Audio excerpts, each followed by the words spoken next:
Welcome to Wisconsin Shoe Guy. Here we do unboxing videos, we discuss general shoe knowledge, we do worth the price videos as shoe reviews, and we will do shoe battles, comparing shoe to shoe so that you can understand the differences. I also speak to experts in the field. Speaking of Antonio Meccariello, I would be remiss if I didn't talk about this wonderful chapter in one of my new favorite books, Shoes, The Art of Male Shoemaking by Sonia Glynn and Hugo Jacome. And this is a close-up of that beautiful blue Meccariello leather and a few of his shoe designs here. These are not shoe designs that I happen to own, which is unfortunate. Hopefully that is something that changes as time goes on, although I'm not a fan of the Lazy Man that you see here.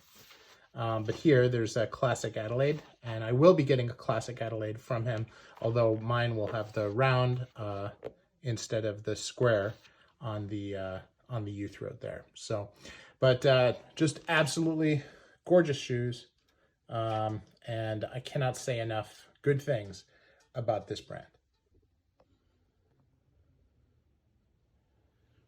So let's talk about Antonio Meccariello. So this is a cool shoe brand and based in Italy, and it's one of my favorite in terms of design. You'll notice that these are actually Y by Yosol, but they're made by Meccariello. I know that for sure because the last of these shoes, and these are lasted shoe trees, is the Hawksbill last, which is one of his lasts. So something I'm very sure of. Now, as we look at Meccariello as a brand, there's a lot of really distinctive things about it, and they have very narrow waists, which those of you who watch the channel know that I'm very much into. They have blind stitch soles, and they have outstanding detail work all around the shoes. Now, based on rumor of life during the pandemic, Antonio is actually making most of the shoes himself when his staff is on lockdown. And so we're really seeing the work of the master. Now I have 2 more pairs on order, which I'll include a picture of at the end and links to well, I can't send links on my YouTube to Pinterest, so I can't, but I will include the pictures.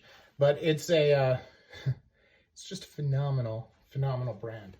Now, I've been extremely fortunate to be able to stretch these loafers out so that they fit. And I want to thank one of my viewers for recommending these shoe trees in order to do it. So this is a TLB shoe tree for their Artista line. And I just put this in. It's very tight, but this stretched it out in all the right places so that my foot fits in there comfortably. And so that worked out really well. And then these are the shoe trees that came with these hole cuts. Now the hole cuts are an Argentum line shoe. Now Meccariello is very inventive, and he wants to do things so that he can deliver a quality product at a great price. And he spends a lot of time, tinkering with his processes in order to make it work. So he has 3 lines. He has a Heiress line, like these, which is Goodyear welted. He has an Argentum line, which is like this, and Argentum has a hand-welted version, and it has what they call an Argentum Goodyear welt, where he, instead of sewing a canvas gemming onto an insole, in order to create the piece that the gemming is what you actually sew the welt to, he uses a thicker insole, the same insole that he uses for his hand-welted shoes, and he uses a machine to carve the gemming out of the insole. Now, when you're doing it in a hand-welted shoe, you actually carve that out by hand. It requires a lot of time, therefore driving the price up. But by using a machine to do it, he's able to make these shoes, which feel like a hand-welted shoe,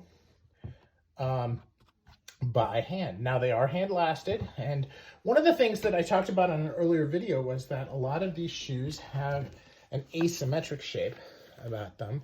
You can see that here, right? Where it's higher on the inside of the shoe than it is on the outside. And that's part of the lasting process.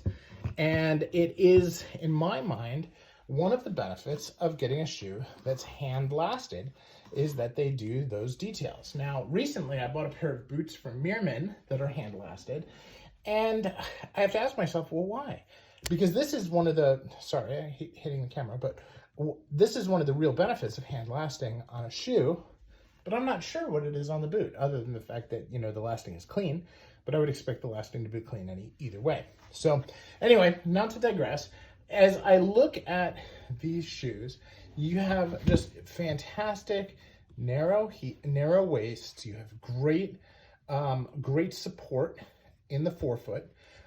You have a little bit of toe room. All of his shoes seem to have a little bit of toe room. And then you have the three lines. Now the Aurum line is the top of the line.